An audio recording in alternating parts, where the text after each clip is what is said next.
Assalamualaikum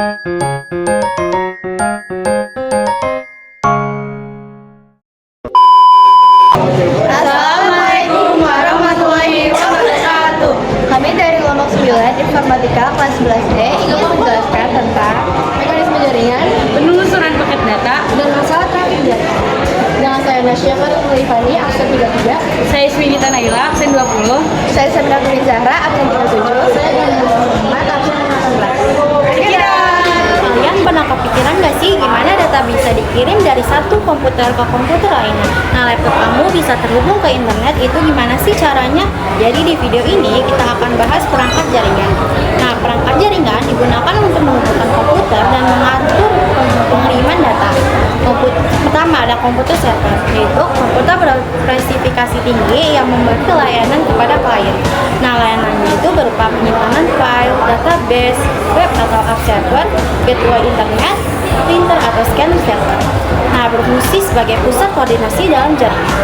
Kedua, ada komputer client. Nah, komputer client itu penggunanya untuk mengakses layanan dari server terhubung melalui kabel atau wifi.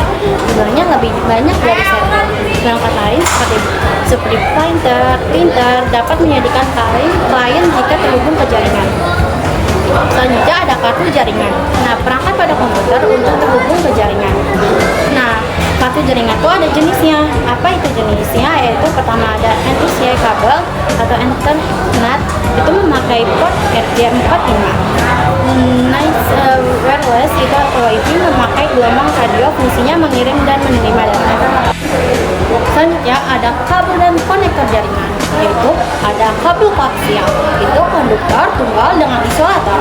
Nah, itu ada tahan gangguan dan jarak cukup jauh. Kekurangannya yaitu ada tebal, kurang fleksibel, sulit dipasang.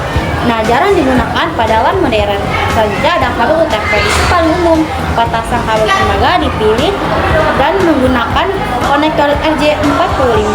Kelebihannya itu ada murah, fleksibel, dan mudah dipasang. Kekurangannya itu tidak memiliki perlindungan, rentan gangguan. Selanjutnya ada kabel STP, itu mirip UTP tetapi ada perlindungannya. Nah, lebih stabil, cocok untuk lingkungan industri. Kekurangannya itu lebih mahal dan pemasangannya sulit. Selanjutnya ada repeater, berfungsi memperkuat sinyal yang melemah saat melalui kabel panjang atau hambatan. Digunakan untuk memperluas jangkauan jaringan.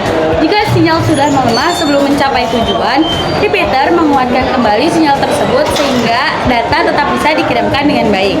Selanjutnya ada hub. Hub digunakan untuk menghubungkan beberapa komputer dalam jaringan LAN.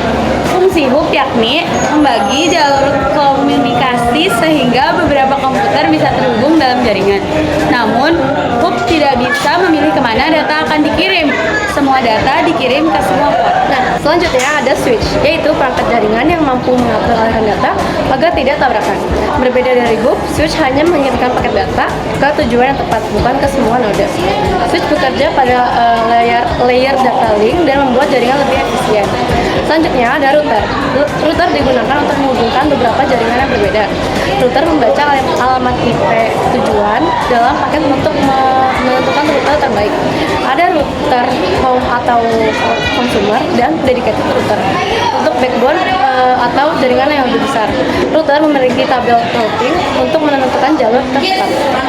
Lalu ada backbone, yaitu jalur utama pada jaringan besar dengan kecepatan yang sangat tinggi. Digunakan untuk menangani jumlah lalu lintas data yang besar. Router yang digunakan untuk backbone biasanya sangat kuat dan cepat. Yang terakhir ada firewall, berfungsi melindungi jaringan dari akses atau serangan yang tidak diinginkan.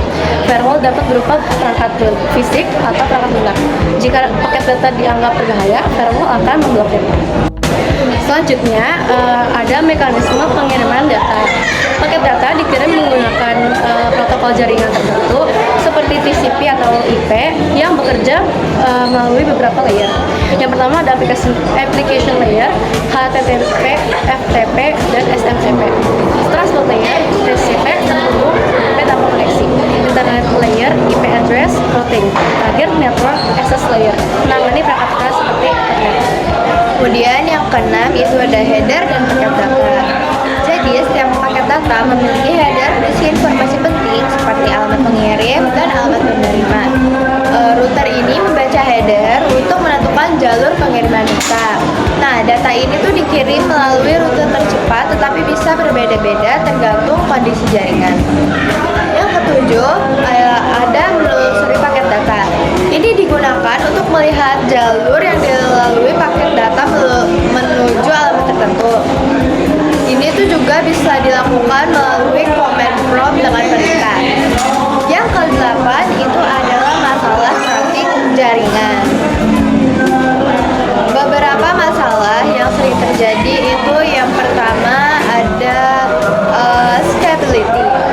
Scalability itu bandwidth hub terbatas sehingga tidak cocok untuk jaringan besar. Yang kedua itu ada latency.